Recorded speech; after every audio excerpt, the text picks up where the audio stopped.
बहुत बहुत स्वागत है सूबे ਦੀਆਂ ਸਿਆਸੀ ਸੁਰਖੀਆਂ ਦੇ ਉੱਪਰ ਵਿਚਾਰ ਚਰਚਾ ਦੇ ਸਾਡੇ ਇਸ ਖਾਸ ਪ੍ਰੋਗਰਾਮ ਖਬਰ ਪੜਤਾਲ ਦੇ ਵਿੱਚ ਅੱਜ ਸਭ ਤੋਂ ਪਹਿਲਾਂ ਗੱਲ ਕਰਾਂਗੇ ਕੈਬਨਿਟ ਦੇ ਚਿਹਰਿਆਂ ਬਾਰੇ। ਉਹ ਐਕਸਪੈਕਟਡ ਚਿਹਰੇ ਜਿਨ੍ਹਾਂ ਨੂੰ ਕੈਬਨਿਟ ਦੇ ਵਿੱਚ ਨਹੀਂ ਲਿਆ ਗਿਆ ਉਹਨਾਂ ਬਾਰੇ ਗੱਲਬਾਤ ਕਰਾਂਗੇ, ਕਾਰਨਾਂ ਦੀ ਪੜਤਾਲ ਕਰਾਂਗੇ ਤੇ ਵੱਖੋ ਵੱਖਰੇ ਤਰ੍ਹਾਂ ਦੇ ਜਿਹੜੇ ਸਵਾਲ ਉੱਠ ਰਹੇ ਨੇ ਲੋਕਾਂ ਦੇ ਵਿੱਚ ਤੇ ਸਿਆਸੀ ਸਫਾਂ ਦੇ ਵਿੱਚ ਉਹਨਾਂ ਬਾਰੇ ਵਿਚਾਰ ਚਰਚਾ ਕਰਾਂਗੇ। 25,000 ਨੌਕਰੀਆਂ ਬਾਰੇ ਗੱਲ ਕਰਾਂਗੇ ਜਿਸ ਦੀ ਘੋਸ਼ਣਾ ਸੀਐਮ ਭਗਵੰਤ ਮਾਨ ਹੋਣਾ ने की है। इस दे ਵੱਖੋ ਵੱਖਰੇ ਪਹਿਲੂਆਂ ਤੇ ਗੱਲਬਾਤ ਕਰਾਂਗੇ ਤੇ ਹੋਰ ਵੱਡੇ ਸਿਆਸੀ ਮੁੱਦੇ ਨੇ ਜਿਹੜੇ ਇਸ ਟਾਈਮ ਗਰਮ ਨੇ ਜਿਨ੍ਹਾਂ ਤੇ ਵਿਚਾਰ ਚਰਚਾ ਚੱਲ ਰਹੀ ਹੈ। ਇਹਨਾਂ ਸਾਰੇ ਮੁੱਦਿਆਂ ਦੇ ਉੱਪਰ ਗੱਲਬਾਤ ਲਈ ਸੀਨੀਅਰ ਪੱਤਰਕਾਰ ਸੁਰਿੰਦਰ ਡੱਲਾ ਜੀ ਮੇਰੇ ਨਾਲ ਨੇ। ਡੱਲਾ ਸਾਹਿਬ ਬਹੁਤ ਬਹੁਤ ਸਵਾਗਤ ਹੈ ਤੁਹਾਡਾ। ਬਹੁਤ ਬਹੁਤ ਧੰਨਵਾਦ ਜਗਦੀਸ਼ ਜੀ, ਤੁਹਾਡਾ ਵੀ ਔਰ ਦੁਨੀਆ ਭਰ ਦੇ ਪੰਜਾਬੀਆਂ ਦਾ ਵੀ ਬਹੁਤ ਬਹੁਤ ਧੰਨਵਾਦ। ਡੱਲਾ ਸਾਹਿਬ ਸਭ ਤੋਂ ਪਹਿਲਾਂ ਕੈਬਨਿਟ ਮੰਤਰੀ ਵਜੋਂ ਜਿਨ੍ਹਾਂ ਚਿਹਰਿਆਂ ਨੇ ਸਹੁੰ ਚੁੱਕੀ ਹੈ ਉਹਨਾਂ ਦੇ ਵਿੱਚ 8 ਚਿਹਰੇ ਅਜਿਹੇ ਨੇ ਜਿਹੜੇ ਨਵੇਂ ਨੇ, 2 ਚਿਹਰੇ ਪੁਰਾਣੇ ਨੇ। ਮੋਸਟ ਐਕਸਪੈਕਟਡ ਚਿਹਰੇ ਜਿਨ੍ਹਾਂ ਦੀ ਸਭ ਤੋਂ ਵੱਧ ਉਮੀਦ ਸੀ ਉਹਨਾਂ ਨੂੰ ਇਸ ਕੈਬਨਿਟ ਦੇ ਵਿੱਚ ਸ਼ਾਮਲ ਨਹੀਂ ਕੀਤਾ ਗਿਆ। ਸੋ ਕਿਵੇਂ ਦੇਖਦੇ ਹੋ ਇਸ ਫੈਸਲੇ ਨੂੰ? ਕੀ ਇਹ ਫੈਸਲੇ ਕਿਤੇ ਹੋਰੋਂ ਆਏ ਨੇ ਜਾਂ ਭਗਵੰਤ ਮਾਨ ਹੋਣਾ ਦੇ ਆਪਣੇ ਫੈਸਲੇ ਨੇ ਜਾਂ ਫਿਰ ਦਿੱਲੀ ਦੁਆਰਾ ਲਏ ਗਏ ਫੈਸਲੇ ਨੇ ਜਿਹੜੇ ਭਗਵੰਤ ਮਾਨ ਦੇ ਗਲ ਪੈਣਗੇ? ਕਿਵੇਂ ਦੇਖਦੇ ਹੋ ਡੱਲਾ ਸਾਹਿਬ ਇਸ ਫੈਸਲੇ ਨੂੰ? ਦੇਖੋ, ਆਮ ਆਦਮੀ ਪਾਰਟੀ ਨੇ ਮੰਤਰੀ ਮੰਡਲ ਦਾ ਗਠਨ ਤਾਂ ਕਰ ਲਿਆ ਜੀ, ਪਰ ਕਿਤੇ ਨਾ ਕਿਤੇ ਰੌਲਾ ਪੈ ਗਿਆ। ਕੋਸ਼ਿਸ਼ ਆਮ ਆਦਮੀ ਪਾਰਟੀ ਨੇ ਪੂਰੀ ਕੀਤੀ, ਸੰਕੇਤ ਆਮ ਆਦਮੀ ਪਾਰਟੀ ਨੇ ਪੂਰੇ ਇਹ ਦਿੱਤੇ ਕਿ ਕਿਸੇ ਤਰ੍ਹਾਂ ਦਾ ਵਿਵਾਦ ਨਾ ਖੜਾ ਹੋਵੇ। ਪਰ ਇਸ ਵਾਰ ਕੁਝ ਲੋਕਾਂ ਨੂੰ ਜਦੋਂ ਮੰਤਰੀ ਨਹੀਂ ਨਾ ਬਣਾਇਆ ਗਿਆ ਤੇ ਆਪ ਮੁਹਾਰੇ ਲੋਕਾਂ ਦੇ ਦਿਲਾਂ ਦੇ ਵਿੱਚ ਚੀਸ ਜੀ ਪਈ ਕਿ ਇਹਨਾਂ ਲੋਕਾਂ ਦਾ ਤਾਂ ਹੱਕ ਬਣਦਾ ਸੀ। ਕਿਉਂ? ਕਿਉਂਕਿ ਪਾਰਟੀ ਦੇ ਚੰਗੇ ਮਾੜੇ ਟਾਈਮ 'ਚ ਉਹਨਾਂ ਨੇ ਪਾਣੀ ਦੀਆਂ ਬੁਛਾਰਾਂ ਖਾਧੀਆਂ, ਕੇਸ ਝੱਲੇ, ਗ੍ਰਿਫਤਾਰੀਆਂ ਦਿੱਤੀਆਂ, ਕੁੱਟ ਖਾਧੀ, ਸੰਘਰਸ਼ਾਂ 'ਚ ਸੰਘਰਸ਼ ਕੀਤੇ, ਮੈਮੋਰੰਡਮ ਦਿੱਤੇ। ਔਰ ਸਭ ਤੋਂ ਵੱਡੀ ਗੱਲ ਹੈ ਕਿ ਉਹ ਪਾਰਟੀਆਂ ਛੱਡ ਕੇ ਨਹੀਂ ਭੱਜੇ। ਜਦੋਂ ਆਮ ਆਦਮੀ ਪਾਰਟੀ 'ਚ ਕਈ ਲੋਕ ਤਾਂ ਚਲੇ ਗਏ ਨਾ, ਕੋਈ ਨੈਤਿਕਤਾ ਦੀ ਗੱਲ ਕਰਕੇ ਚੱਲ ਗਿਆ, ਕੋਈ ਅਸਤੀਫਾ ਦੇ ਗਿਆ, ਫਿਰ ਲੈ ਲਿਆ, ਫਿਰ ਚੱਲ ਗਿਆ, ਕੋਈ ਕਾਂਗਰਸ ਚੱਲ ਗਿਆ। ਜਿਹੜੇ ਖੜੇ ਰਹੇ, ਅਮਨ ਅਰੋੜਾ ਡਟ ਕੇ ਖੜੇ ਰਹੇ, ਪ੍ਰੋਫੈਸਰ ਬਲਜਿੰਦਰ ਕੌਰ ਜੀ ਡਟ ਕੇ ਖੜੇ ਰਹੇ, ਬੀਬੀ ਮਾਣੂਕੇ ਡਟ ਕੇ ਖੜੇ ਰਹੇ, ਜੈ ਕਿਸ਼ਨ ਰੋੜੀ, ਹਾਲਾਂਕਿ ਉਹ ਸੁਖਪਾਲ ਖਹਿਰੇ ਨਾਲ ਪਹਿਲਾਂ ਚਲੇ ਗਏ ਪਰ ਉਹ ਵਾਪਸ ਆ ਗਏ ਸੀ ਔਰ ਖੁਸ਼ੀ ਪਾਰਟੀ ਉਹਨਾਂ ਨੂੰ ਵਾਪਸ ਲੈ ਕੇ ਆਈ। ਹੁਣ ਅਜਿਹੀ ਸੂਰਤ ਦੇ ਵਿੱਚ ਜਦੋਂ ਤੁਸੀਂ ਟਿਕਟ ਵੀ ਦੁਬਾਰਾ ਦੇ ਰਹੇ ਹੋ ਤੇ ਉਹ ਚੁਣੇ ਗਏ ਸਾਰੇ, ਤੇ ਜਦੋਂ ਮੰਤਰੀ ਮੰਡਲ ਦਾ ਗਠਨ ਹੋਣਾ ਸੀ ਤਾਂ ਇੱਕ ਮੈਰਿਟ ਹੁੰਦੀ ਹੈ, ਇੱਕ ਇੱਜ਼ਤ ਹੁੰਦੀ ਹੈ ਸੀਨੀਅਰ ਵਿਅਕਤੀ ਦੀ। ਹੁਣ ਪਾਰਟੀ ਦੇ ਤੁਸੀਂ 86-87 ਤਾਂ ਬਿਲਕੁਲ ਨਵੇਂ ਐਮਐਲਏ ਆਏ ਨੇ, 92 ਕੁੱਲ ਆਏ ਨੇ, ਤੇ ਜਦੋਂ ਤੁਸੀਂ ਪੁਰਾਣੇ ਤਜਰਬੇਕਾਰ ਮਿਹਨਤ ਕਰਨ ਵਾਲੇ ਵਿਧਾਇਕਾਂ ਨੂੰ ਮੰਤਰੀ ਨਹੀਂ ਬਣਾਓਗੇ ਤੇ ਫਿਰ ਦੂਜੇ ਵਿਧਾਇਕਾਂ 'ਤੇ ਵੀ ਪਾਰਟੀ ਦਾ ਉਸ ਤਰੀਕੇ ਦਾ ਪ੍ਰਭਾਵ ਨਹੀਂ ਪੈਂਦਾ। ਵਲੰਟੀਅਰਸ ਵੀ ਇਹ ਸੋਚਣਗੇ ਵੀ ਇਹ ਕਿਉਂ ਕੀਤਾ।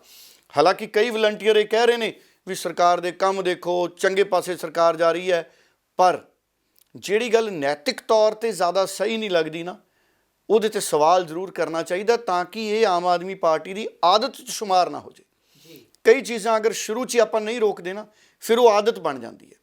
ਹੁਣ ਗੱਲ ਤਾਂ ਇਹ ਹੈ ਕਿ ਆਮ ਆਦਮੀ ਪਾਰਟੀ ਦੀ ਹਾਈ ਕਮਾਂਡ ਵੀ ਦਿੱਲੀ ਬੈਠੀ ਹੈ, ਕਾਂਗਰਸ ਦੀ ਵੀ ਦਿੱਲੀ ਸੀ, ਬੀਜੇਪੀ ਦੀ ਵੀ ਦਿੱਲੀ ਸੀ, ਅਕਾਲੀ ਦਲ ਪੰਜਾਬ ਦਾ ਸੀ ਜਾਂ ਹੋਰ ਖੇਤਰੀ ਪਾਰਟੀਆਂ, ਬੀਜੇਪੀ ਦੀ ਵੀ ਦਿੱਲੀ ਹੋਈ ਹੈ ਹਾਈ ਕਮਾਂਡ। ਹੁਣ ਇੱਕ ਵਾਰੀ ਫਿਰ ਪੰਜਾਬੀਆਂ ਨੇ ਇਸ ਵਾਰ ਉਸ ਪਾਰਟੀ ਨੂੰ ਚੁਣਿਆ ਜਿਹਦਾ ਹੈੱਡਕੁਆਟਰ ਦਿੱਲੀ ਹੋਈ ਹੈ। ਔਰ ਫੈਸਲੇ ਮੰਤਰੀਆਂ ਦੇ ਚੁਣਨ ਦੇ ਵਿੱਚ ਜਗਦੀਸ਼ ਜੀ, ਜਿੱਥੇ ਤੱਕ ਮੇਰੀ ਜਾਣਕਾਰੀ ਹੈ, ਜਿਨ੍ਹਾਂ ਲੋਕਾਂ ਦਾ ਦਿੱਲੀ ਨਾਲ ਸਿੱਧਾ ਡਾਇਰੈਕਟ ਸੰਪਰਕ ਸੀ ਨਾ, ਜਿਹੜੇ ਵਿਧਾਇਕ ਡਾਇਰੈਕਟ ਟੱਚ 'ਚ ਸੀ ਦਿੱਲੀ ਦੇ ਜਾਂ ਅਰਵਿੰਦ ਕੇਜਰੀਵਾਲ ਦੀ ਪੁਰਾਣੀ ਟੀਮ 'ਚ ਸੀ, ਉਹ ਸਾਰੇ ਮੰਤਰੀ ਬਣੇ ਨੇ। ਦੇਖੋ ਪਹਿਲੀ ਵਾਰ ਜਿੱਤੇ ਨੇ ਅਨੰਦਪੁਰ ਸਾਹਿਬ ਵਾਲੇ ਉਮੀਦਵਾਰ ਜੀ, ਉਹਨਾਂ ਦਾ ਨਾਮ ਕੀ ਹੈ, ਹਰਜੋਤ ਬੈਂਸ ਜੀ, ਪਹਿਲੀ ਵਾਰ ਜਿੱਤੇ ਨੇ। ਪਰ ਕਿਉਂਕਿ ਅਰਵਿੰਦ ਕੇਜਰੀਵਾਲ ਦੀ ਟੀਮ 'ਚ ਨੇ, 10-11 ਸਾਲ ਹੋ ਗਏ ਵਲੰਟੀਅਰ ਨੇ, ਪਹਿਲੀ ਵਾਰੀ ਜਿੱਤੇ ਨੇ ਪਰ ਮੰਤਰੀ ਬਣੇ ਨੇ ਜੀ। ਮੀਤ ਹੇਅਰ ਲਗਾਤਾਰ ਅਰਵਿੰਦ ਕੇਜਰੀਵਾਲ ਦੀ ਟੀਮ ਦੇ ਮੈਂਬਰ ਨੇ ਜੀ, ਸ਼ੁਰੂ ਦੇ ਲੱਗੇ ਹੋਏ ਨੇ ਜੀ, ਦੂਜੀ ਵਾਰੀ ਜਿੱਤੇ ਨੇ, ਮੰਤਰੀ ਬਣੇ ਨੇ। ਹਰਪਾਲ ਚੀਮਾ ਭਾਵੇਂ 2017 'ਚ ਆਏ ਪਰ ਡਿਪਟੀ ਜਦੋਂ ਵਿਰੋਧੀ ਧਿਰ ਦੇ ਲੀਡਰ ਬਣੇ ਤੇ ਬਹੁਤ ਚੰਗੇ ਤਾਲਮੇਲ 'ਚ ਨੇ ਆਮ ਆਦਮੀ ਪਾਰਟੀ ਦੇ ਔਰ ਕੇਜਰੀਵਾਲ ਦੇ ਵੀ, ਉਹਨਾਂ ਦਾ ਬਣਦਾ ਸੀ, ਉਹ ਦੂਜੀ ਵਾਰ ਬਣੇ ਨੇ। ਔਰ ਦੇਖੋ ਜਿਹੜੇ ਵਾਅਦੇ ਆ ਨਾ, ਸਾਰੇ ਵਾਅਦੇ ਵਫਾ ਨਹੀਂ ਹੁੰਦੇ। ਹੋ ਸਕਦਾ ਇੱਕ ਅੱਧੇ ਦਿਨ ਤੱਕ ਹਰਪਾਲ ਚੀਮਾ ਜੀ ਨੂੰ ਜਾਂ ਕਿਸੇ ਹੋਰ ਸਾਡੇ ਰਿਜ਼ਰਵ ਸੀਟ ਤੋਂ ਜਿੱਤ ਕੇ ਆਏ ਮੈਂਬਰ ਨੂੰ ਡਿਪਟੀ ਮੁੱਖ ਮੰਤਰੀ ਬਣਾ ਦੇਣ। ਜੀ ਅਰਵਿੰਦ ਕੇਜਰੀਵਾਲ ਨੇ ਕਿਹਾ ਸੀ ਕਿ ਅਸੀਂ 2016 ਚ ਕਿਹਾ ਸੀ 2017 ਦੀਆਂ ਚੋਣਾਂ ਨੂੰ ਲੈ ਕੇ ਕਿ ਜੇ ਸਾਡੀ ਸਰਕਾਰ ਬਣੀ ਭਾਈਚਾਰੇ ਚੋਂ ਡਿਪਟੀ ਮੁੱਖ ਮੰਤਰੀ ਬਣਾਵਾਂਗੇ। ਪੰਜਾਬ ਦੀ ਸਿਆਸਤ 'ਚ ਪਹਿਲੀ ਵਾਰੀ ਇਹ ਗੱਲ ਅਰਵਿੰਦ ਕੇਜਰੀਵਾਲ ਨੇ ਕਹੀ ਸੀ ਔਰ ਪੰਜਾਬ 'ਚ ਕਹਿੰਦੇ ਸੀ ਸਿਆਸੀ ਬਦਲਾਅ ਕਰਤਾ। ਅਰਵਿੰਦ ਕੇਜਰੀਵਾਲ ਨੇ ਬਹੁਤ ਵੱਡੀ ਗੱਲ ਕਰਤੀ ਪਰ ਹੁਣ ਜਦੋਂ ਮੌਕਾ ਸੀ ਅਰਵਿੰਦ ਕੇਜਰੀਵਾਲ ਜੀ ਡਿਪਟੀ ਮੁੱਖ ਮੰਤਰੀ ਵਾਲੇ ਬਿਆਨ ਤੋਂ ਯੂ ਟਰਨ ਕਰ ਗਏ। ਹੁਣ ਕਈ ਜਿਹੜੇ ਆਮ ਆਦਮੀ ਪਾਰਟੀ ਨੂੰ ਚਾਹੁਣ ਵਾਲੇ ਨੇ ਮੇਰੇ ਤੋਂ ਨਾਰਾਜ਼ ਵੀ ਹੋਣਗੇ। ਤੁਸੀਂ ਸੁਣ ਲਓ, ਤੁਸੀਂ ਗੂਗਲ ਤੇ ਸਰਚ ਮਾਰ ਲਓ, ਗੂਗਲ ਤੇ ਸਰਚ ਮਾਰ ਲਓ ਭਾਈ, ਅਰਵਿੰਦ ਕੇਜਰੀਵਾਲ ਜੀ ਦੀਆਂ ਵੀਡੀਓ ਪਈਆਂ ਨੇ। ਉਸ ਵੀਡੀਓ 'ਚ ਕਹਿ ਰਹੇ ਨੇ ਉਹ ਤੇ ਹੁਣ ਨਹੀਂ ਬਣਾਇਆ। ਹੋ ਸਕਦਾ ਭੁੱਲ ਗਏ ਹੁਣ ਅਰਵਿੰਦ ਕੇਜਰੀਵਾਲ ਜੀ। ਇਸ ਕਰਕੇ ਯਾਦ ਕਰਾਉਣਾ ਜ਼ਰੂਰੀ ਹੈ। ਇਹ ਪਹਿਲਾ ਵਾਅਦਾ ਸੀ ਅਰਵਿੰਦ ਕੇਜਰੀਵਾਲ ਜੀ ਦਾ 2017 ਤੋਂ ਪਹਿਲਾਂ। ਹੋਰ ਵੀ ਬੜੇ ਕੀਤੇ ਉਹਨਾਂ ਨੇ ਪਰ ਹੁਣ ਸਰਕਾਰ ਬਣੀ ਹੈ ਤੇ ਉਹ ਭੁੱਲ ਗਏ। ਜੀ ਡੱਲਾ ਸਾਹਿਬ, ਕਾਰਨ ਕੀ ਹੁੰਦਾ ਹੈ ਕਿ ਸਿਆਸਤ ਦਾ ਟੈਂਪਰਾਮੈਂਟ ਦੇਖ ਕੇ ਆਗੂ ਵਾਅਦੇ ਕਰਦੇ ਆ ਤੇ ਫਿਰ ਸਿਆਸਤ ਦੀ ਜਿਸ ਤਰ੍ਹਾਂ ਦੀ ਹਵਾ ਚੱਲਦੀ ਹੁੰਦੀ ਹੈ ਉਸੇ ਨੂੰ ਦੇਖ ਕੇ ਉਹ ਵਾਅਦੇ ਪੂਰੇ ਵੀ ਕਰਦੇ ਆ। ਜੇ ਆਪਾਂ ਗੱਲ ਕਰੀਏ ਵਿਧਾਇਕਾਂ ਦੀ ਚੋਣ ਦੀ ਜਿਹੜੀ ਗੱਲ ਹੋਈ ਹੈ, ਜਿਹੜੀ ਕੈਬਨਿਟ ਮੰਤਰੀਆਂ ਦੀ ਗੱਲ ਹੋਈ ਹੈ, ਉਹਦੇ ਵਿੱਚ ਕੀ ਕਾਰਨ ਦੇਖਦੇ ਹੋ ਤੁਸੀਂ? ਕੀ ਕੋਈ ਸਿਆਸੀ ਕਾਰਨ ਹੈ ਜਾਂ ਫਿਰ ਕੇਂਦਰ ਤੋਂ ਜਿਹੜੀ ਆਮ ਆਦਮੀ ਪਾਰਟੀ ਆ ਪੰਜਾਬ ਨੂੰ ਆਪਣੇ ਹੱਕ 'ਚ ਰੱਖਣਾ ਚਾਹੁੰਦੀ ਹੈ? ਕੀ ਕਾਰਨ ਦੇਖਦੇ ਹੋ ਕਿ ਇਸ ਕਿਸਮ ਦੀ ਪੋਲਿਟਿਕਸ ਕੀਤੀ ਜਾਂਦੀ ਹੈ?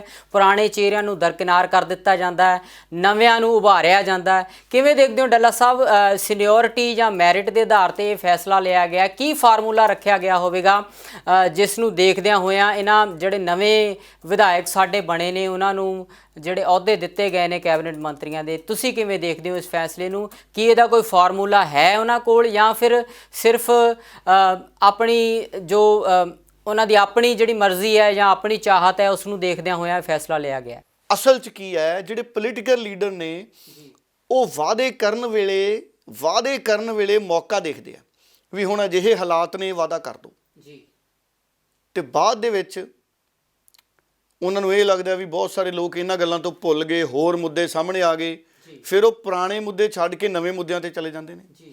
ਦੇਖੋ ਹੁਣ ਜਿਹੜੀ ਇਹ ਸਰਕਾਰ ਬਣੀ ਹੈ ਆਮ ਆਦਮੀ ਪਾਰਟੀ ਦੀ, ਇਹਨਾਂ ਨੇ ਵਾਅਦਾ ਕੀਤਾ ਸੀ ਕਿ ਬੇਅਦਬੀ ਦੇ, ਬਰਗਾੜੀਆਂ ਦੇ, ਨਸ਼ੇ ਦੇ ਸਾਰੇ ਮਸਲੇ ਅਸੀਂ ਹੱਲ ਕਰਾਂਗੇ। ਕੁੰਵਰ ਵਿਜੇ ਪ੍ਰਤਾਪ ਜੀ ਨੇ ਤਾਂ ਜਾਂਚਾਂ ਕੀਤੀਆਂ ਨੇ। ਕੁੰਵਰ ਵਿਜੇ ਪ੍ਰਤਾਪ ਉਹਨਾਂ ਨੂੰ ਅੱਗੇ ਲਿਆਂਦੇ ਤਾਂ ਕਿ ਉਹ ਆਪਣਾ ਕੰਮ ਅੱਗੇ ਵਧਾਉਂਦੇ। ਕੁੰਵਰ ਵਿਜੇ ਪ੍ਰਤਾਪ ਉਹਨਾਂ ਨੂੰ ਨਹੀਂ ਲਿਆਂਦਾ ਗਿਆ। ਹੋ ਸਕਦਾ ਅਗਲੇ 7 ਮੰਤਰੀਆਂ 'ਚ ਬਣਾ ਲੈਣ ਪਰ ਪਹਿਲਿਆਂ 'ਚ ਨਹੀਂ ਬਣਾਇਆ ਗਿਆ। ਉਹਨਾਂ ਨੂੰ ਹੋਮ ਮਿਨਿਸਟਰ ਬਣਾ ਦੇਣਾ ਚਾਹੀਦਾ ਸੀ, ਗ੍ਰਹਿ ਮੰਤਰੀ ਬਣਾ ਦੇਣਾ ਚਾਹੀਦਾ ਸੀ ਕੁੰਵਰ ਵਿਜੇ ਪ੍ਰਤਾਪ ਉਹਨਾਂ ਨੂੰ, ਕਿਉਂਕਿ ਲੋਕ ਇਹ ਚੀਜ਼ ਮੰਨੀ ਬੈਠੇ ਸੀ।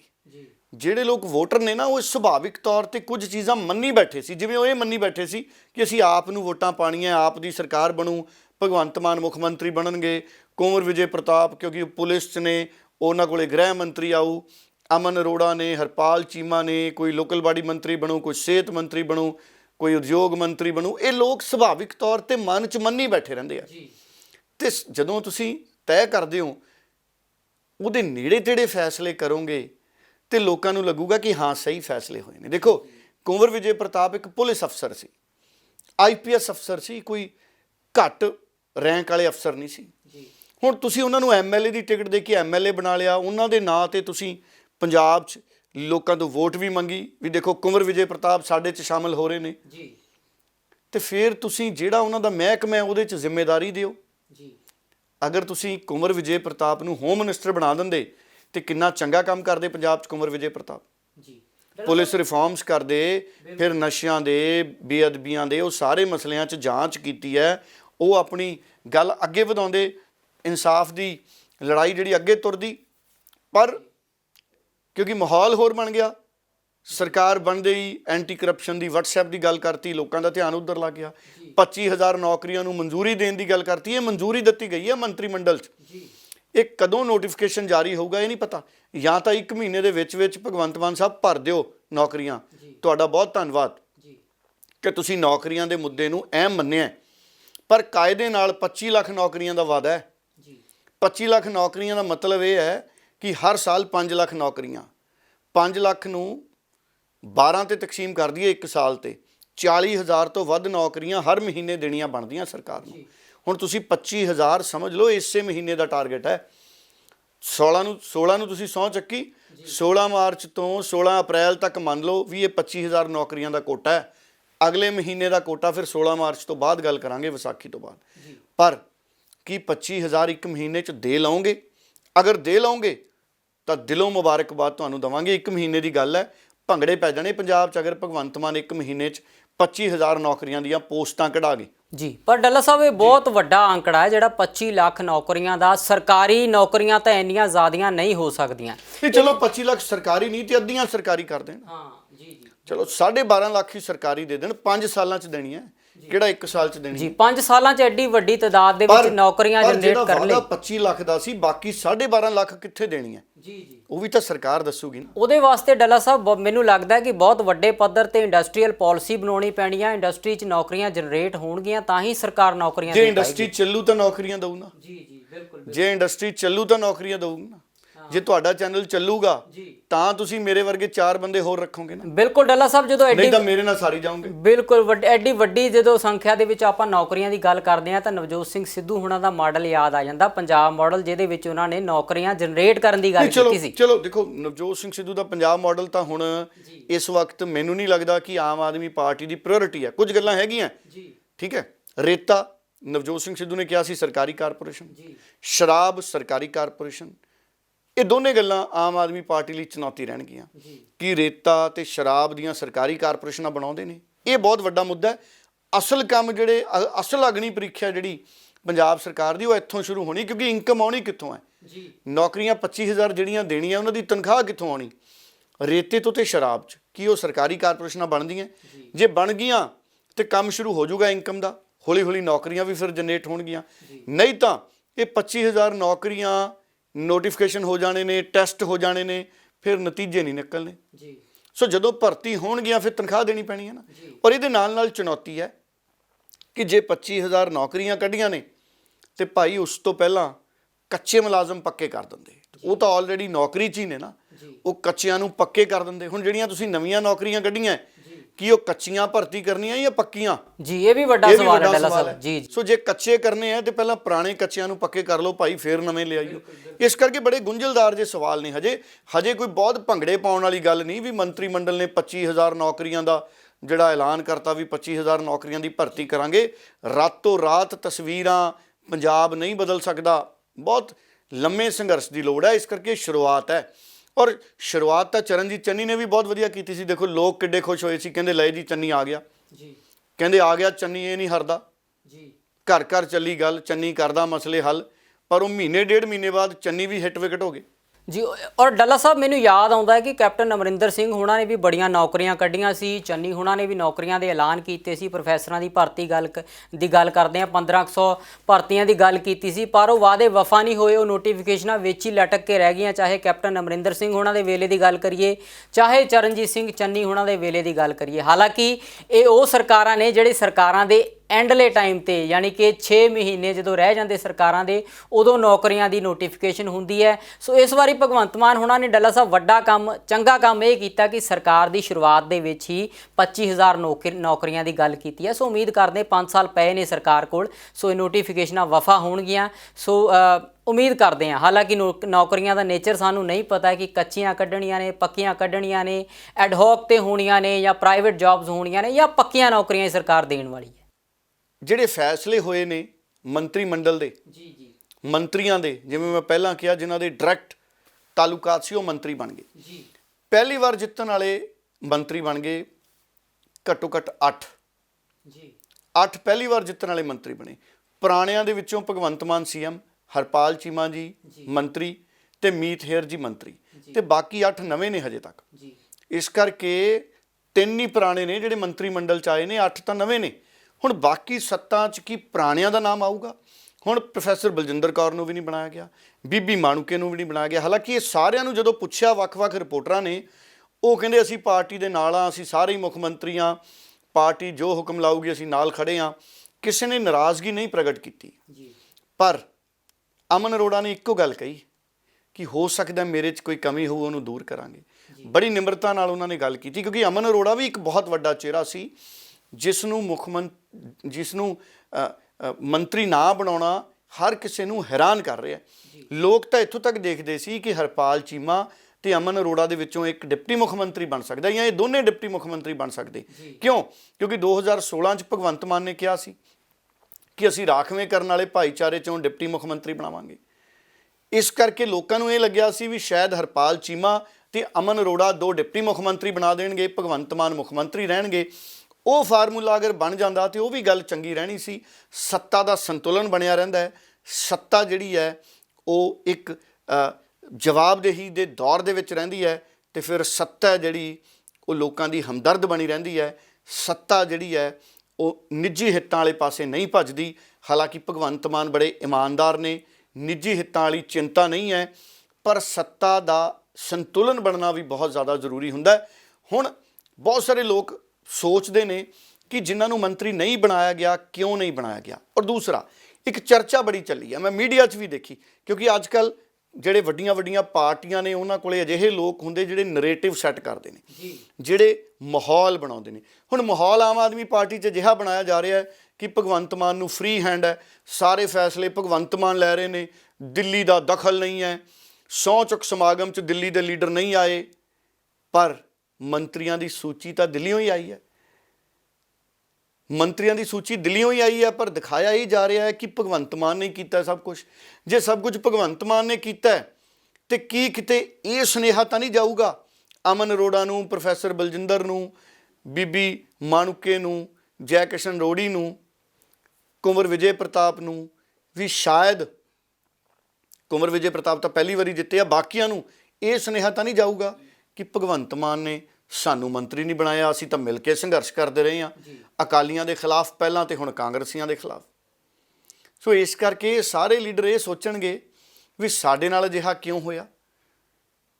ਜਦੋਂ ਪਾਰਟੀ ਤੇ ਮਾੜਾ ਵਕਤ ਸੀ ਕਈ ਲੋਕ ਛੱਡ ਕੇ ਚਲੇ ਗਏ ਸੀ, ਜਦੋਂ ਮਾੜਾ ਵਕਤ ਸੀ ਪਾਰਟੀ ਤੇ ਕਈ ਲੋਕ ਛੱਡ ਕੇ ਚਲੇ ਗਏ ਸੀ, ਇਹ ਖੜੇ ਰਹੇ। ਇੱਕ ਵਾਰੀ ਤਾਂ ਭਗਵੰਤ ਮਾਨ ਨੇ ਵੀ ਅਸਤੀਫਾ ਭੇਜਤਾ ਸੀ ਜਦੋਂ ਅਰਵਿੰਦ ਕੇਜਰੀਵਾਲ ਨੇ ਬਿਕਰਮ ਮਜੀਠੀਆ ਤੋਂ ਮਾਫੀ ਮੰਗੀ ਸੀ। ਅਰਵਿੰਦ ਕੇਜਰੀਵਾਲ ਨੇ ਵੀ ਅਸਤੀਫਾ ਦਿੱਤਾ ਸੀ। ਬਾਅਦ ਦੇ ਵਿੱਚ ਸਾਰਿਆਂ ਨੇ ਉਹ ਗੱਲ ਹੈ ਜਿਹੜੀ ਅਰਵਿੰਦ ਕੇਜਰੀਵਾਲ ਨੂੰ ਦਿੱਲੀ ਲੈ ਕੇ ਗਏ, ਉਹ ਗੱਲ ਅਸਤੀਫਾ ਕਦੋਂ ਵਾਪਸ ਲਿਆ ਉਹ ਗੱਲ ਮੱਠੀ ਜੀ ਪਾਤੀ। ਚੁੱਪ ਚਪੀਤੇ ਭਗਵੰਤ ਮਾਨ ਕੇਜਰੀਵਾਲ ਸਾਹਿਬ ਨੂੰ ਸੌਰੀ ਕਿਹਾ ਹੈ ਹੁਣੇ, ਜਿਵੇਂ ਕੇਜਰੀਵਾਲ ਸਾਹਿਬ ਨੇ ਬਿਕਰਮ ਮਜੀਠੀਆ ਨੂੰ ਸੌਰੀ ਕਹਿਤਾ ਸੀ ਅਦਾਲਤ 'ਚ। ਸੋ ਚੁੱਪ ਚਪੀਤੇ ਹੋ ਜਾਂਦੀਆਂ ਕਈ ਗੱਲਾਂ। ਹੁਣ ਸਵਾਲ ਇਹ ਹੈ ਕਿ ਜੇ ਫੈਸਲੇ ਸਾਰੇ ਭਗਵੰਤ ਮਾਨ ਲੈ ਰਿਹਾ ਹੈ ਤੇ ਫਿਰ ਭਗਵੰਤ ਮਾਨ ਇਹਨਾਂ ਲੀਡਰਾਂ ਨੂੰ ਅੱਖੋਂ ਪਰੋਖੇ ਕਿਵੇਂ ਕਰ ਸਕਦੇ ਨੇ। ਇਸ ਕਰਕੇ ਸੁਭਾਵਿਕ ਹੈ ਜਗਦੀਸ਼ ਜੀ, ਇਹ ਫੈਸਲੇ ਤਾਂ ਦਿੱਲੀ ਤੋਂ ਹੀ ਹੋਏ ਨੇ, ਪਰ ਸੁਨੇਹਾ ਇਹ ਦੇਣ ਦੀ ਕੋਸ਼ਿਸ਼ ਕੀਤੀ ਜਾ ਰਹੀ ਹੈ ਕਿ ਇਹ ਫੈਸਲੇ ਭਗਵੰਤ ਮਾਨ ਨੇ ਕੀਤੇ ਨੇ। ਹੁਣ ਕੀ ਇਹ ਸਾਰੇ ਫੈਸਲੇ ਭਗਵੰਤ ਮਾਨ ਦੇ ਗਲ ਤਾਂ ਨਹੀਂ ਪੈ ਜਾਣਗੇ? ਫੈਸਲੇ ਦਿੱਲੀੋਂ ਹੋ ਰਹੇ ਨੇ, ਜ਼ਿੰਮੇਵਾਰੀ ਭਗਵੰਤ ਮਾਨ ਦੀ ਤਾਂ ਨਹੀਂ ਬਣਾ ਦਿੱਤੀ ਜਾਏਗੀ? ਇਹ ਵੀ ਕਈ ਤਰ੍ਹਾਂ ਦੇ ਸਵਾਲ ਨੇ ਜਿਹੜੇ ਪੰਜਾਬ ਦੀ ਸਿਆਸਤ 'ਚ ਉੱਠ ਰਹੇ ਨੇ। ਭਗਵੰਤ ਮਾਨ ਕਈ ਚੁਣੌਤੀਆਂ 'ਚ ਆਉਂਦੇ ਦਿਨਾਂ 'ਚ ਘਿਰਣਗੇ ਜਗਦੀਸ਼ ਜੀ। ਭਗਵੰਤ ਮਾਨ ਨੂੰ ਸਾਡਾ ਪੂਰਾ ਸਾਥ ਹੈ, ਪੰਜਾਬੀਆਂ ਦਾ ਪੂਰਾ ਭਗਵੰਤ ਮਾਨ ਤੇ ਭਰੋਸਾ ਹੈ, ਕਿਉਂਕਿ ਸਤਲੁਜ ਯਮੁਨਾ ਲਿੰਕ ਨਹਿਰ ਦੇ ਮਸਲੇ ਤੇ ਵੀ ਸਭ ਤੋਂ ਵੱਧ ਸਵਾਲ ਭਗਵੰਤ ਮਾਨ ਨੂੰ ਦੱਸਣੇ ਪੈਣੇ ਨੇ, ਸਭ ਤੋਂ ਵੱਧ ਸਵਾਲਾਂ ਦੇ ਜਵਾਬ ਭਗਵੰਤ ਮਾਨ ਨੂੰ ਦੇਣੇ ਪੈਣੇ ਨੇ। ਕਈ ਲੋਕ ਕਮੈਂਟ ਕਰ ਸਕਦੇ ਨੇ ਵੀ SYL ਤੁਸੀਂ ਵਿੱਚ ਚੱਕੀ ਜਾਂਦੇ ਹੋ ਜੀ। SYL ਦਾ ਮਸਲਾ ਖਤਮ ਨਹੀਂ ਹੋਇਆ, SYL ਦਾ ਮਸਲਾ ਖਤਮ ਨਹੀਂ ਹੋਇਆ। ਸੁਪਰੀਮ ਕੋਰਟ 'ਚ ਪੰਜਾਬ ਹਾਰ ਚੁੱਕਿਆ, ਹਰਿਆਣਾ ਮੰਗ ਦੁਹਰਾ ਰਿਹਾ ਕਿ ਨਹਿਰ ਬਣਾਓ, ਪਾਣੀ ਦਿਓ। ਇਹ ਗੱਲ ਅੱਗੇ ਤੁਰੂਗੀ ਕਿਉਂਕਿ ਸੁਪਰੀਮ ਕੋਰਟ ਨੇ ਇਹ ਸਾਰੀਆਂ ਚੀਜ਼ਾਂ ਆਪਣੇ ਫੈਸਲਿਆਂ ਨੂੰ ਕਿਤੇ ਨਾ ਕਿਤੇ ਅੱਗੇ ਵਧਵਾਉਣਾ ਹੈ ਕੇਂਦਰ ਦੇ ਜ਼ਰੀਏ। SYL ਦੇ ਮਸਲੇ ਨੂੰ ਬਹੁਤ ਹਲਕੇ 'ਚ ਲੈਣ ਦੀ ਜ਼ਰੂਰਤ ਨਹੀਂ ਹੈ।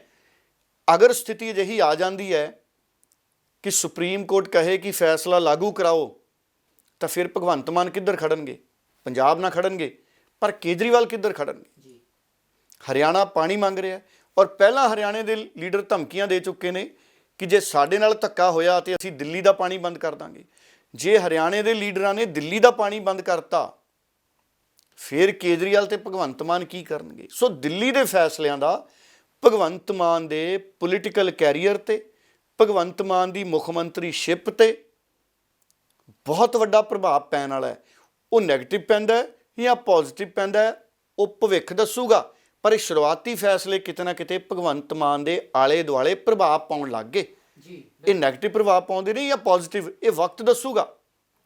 ਪਰ ਭਗਵੰਤ ਮਾਨ ਦੀਆਂ ਚੁਣੌਤੀਆਂ ਸ਼ੁਰੂ ਹੋ ਗਈਆਂ। ਜੀ, ਸੋ ਡੱਲਾ ਸਾਹਿਬ ਬੜਾ ਇੰਟਰਸਟਿੰਗ ਹੋਊਗਾ ਆਉਣ ਵਾਲੇ ਦਿਨਾਂ 'ਚ ਭਗਵੰਤ ਮਾਨ ਕਿਸ ਕਿਸਮ ਦਾ ਸਟੈਂਡ ਲੈਂਦੇ ਨੇ ਇਹਨਾਂ ਸਾਰੇ ਮੁੱਦਿਆਂ ਨੂੰ ਲੈ ਕੇ। ਪਰ ਇਸ ਦੇ ਨਾਲ ਨਾਲ ਕੈਬਨਿਟ ਨੂੰ ਲੈ ਕੇ ਡੱਲਾ ਸਾਹਿਬ ਕਾਂਗਰਸ ਦੇ ਕੁਝ ਵੱਡੇ ਆਗੂਆਂ ਦੇ ਬਿਆਨ ਵੀ ਆਉਣੇ ਸ਼ੁਰੂ ਹੋ ਗਏ। ਰਾਜਾ ਵੜਿੰਗ ਸਾਹਿਬ ਨੇ ਵੀ ਆਪਣੀ ਨਾਰਾਜ਼ਗੀ ਦਾ ਇਜ਼ਹਾਰ ਕੀਤਾ। ਉਹਨਾਂ ਕਿਹਾ ਕਿ ਵੱਡੇ ਆਗੂ ਸਨ, ਆਮ ਆਦਮੀ ਪਾਰਟੀ ਲਈ ਵੱਡਾ ਸੰਘਰਸ਼ ਕਰਦੇ ਰਹੇ ਸਨ।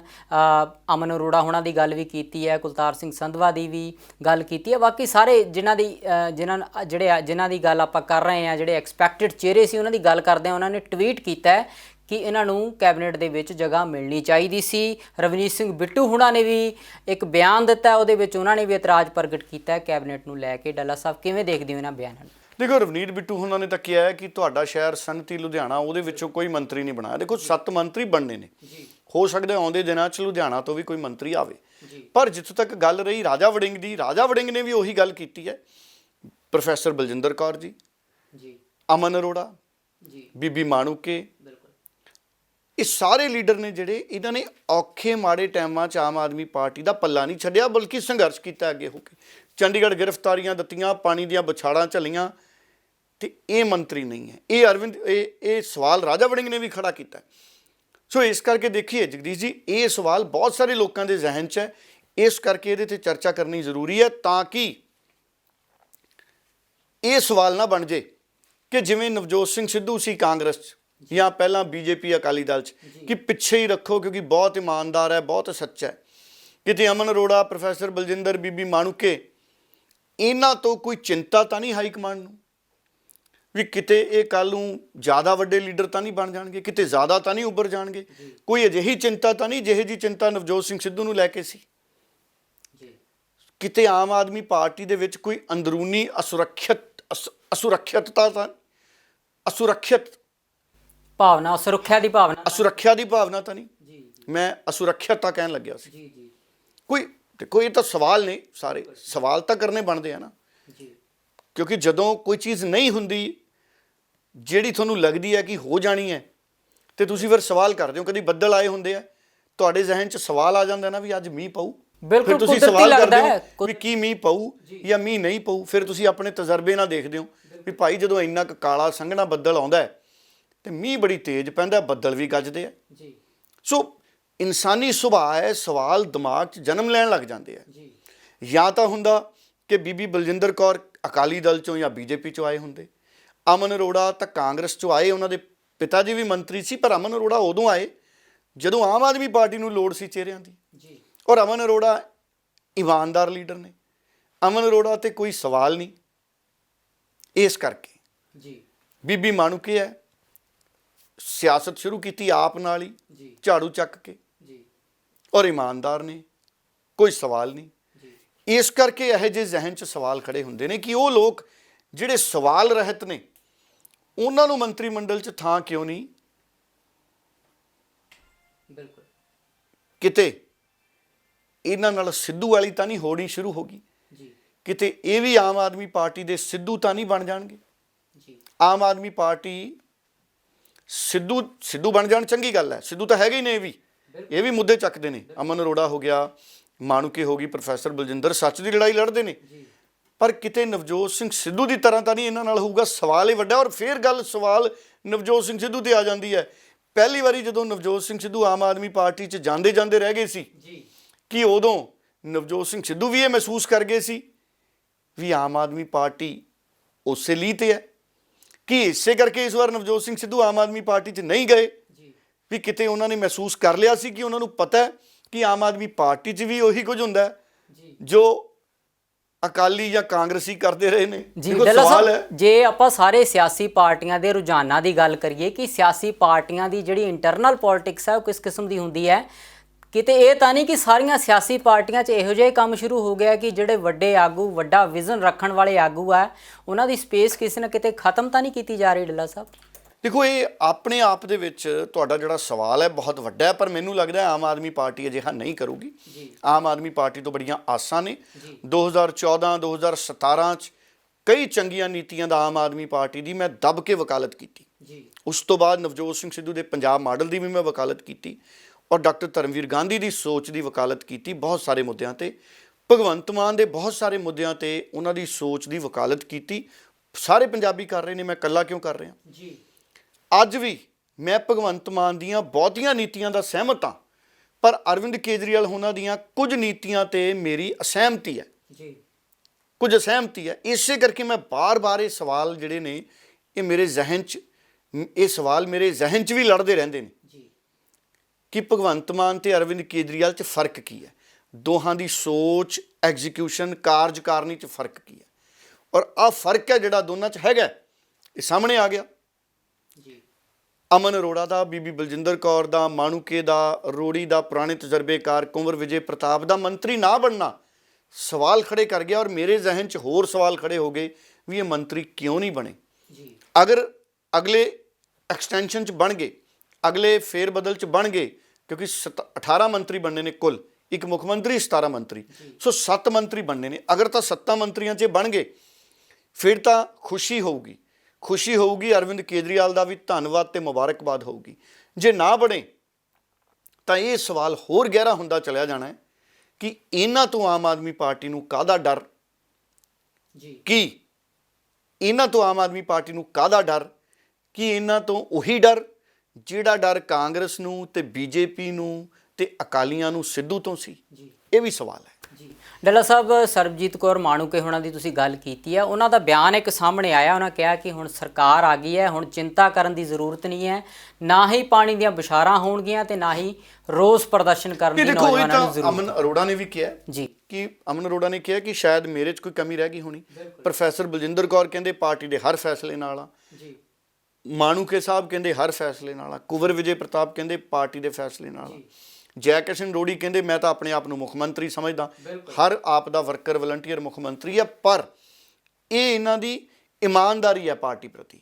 ਪਰ ਪਾਰਟੀ ਦੀ ਜ਼ਿੰਮੇਵਾਰੀ ਕੀ ਬਣਦੀ ਹੈ, ਸਵਾਲ ਉਹ ਹੈ, ਉਹਦੇ ਜਵਾਬ ਦਾ ਇੰਤਜ਼ਾਰ ਹੈ। ਜੀ ਡੱਲਾ ਸਾਹਿਬ, ਉਮੀਦ ਕਰਦੇ ਹਾਂ ਕਿ ਆਮ ਆਦਮੀ ਪਾਰਟੀ ਪੰਜਾਬ ਨੂੰ ਚੰਗੀਆਂ ਲੀਹਾਂ ਤੇ ਲੈ ਕੇ ਜਾਵੇਗੀ ਤੇ ਆਉਣ ਵਾਲੇ ਦਿਨ ਨੌਜਵਾਨਾਂ ਲਈ ਵੀ ਤੇ ਪੰਜਾਬ ਵਾਸੀਆਂ ਲਈ ਵੀ ਬਹੁਤ ਖੁਸ਼ਹਾਲ ਦਿਨ ਹੋਣਗੇ। ਸੋ ਇਸੇ ਉਮੀਦ ਦੇ ਨਾਲ ਆਪਾਂ ਇਸ ਪ੍ਰੋਗਰਾਮ ਨੂੰ ਸਮਾਪਤੀ ਵੱਲ ਵਧਾਉਂਦੇ ਹਾਂ। ਡੱਲਾ ਸਾਹਿਬ, ਬਹੁਤ ਬਹੁਤ ਧੰਨਵਾਦ ਤੁਹਾਡਾ। ਦਰਸ਼ਕਾਂ ਦਾ ਵੀ ਬਹੁਤ ਬਹੁਤ ਧੰਨਵਾਦ।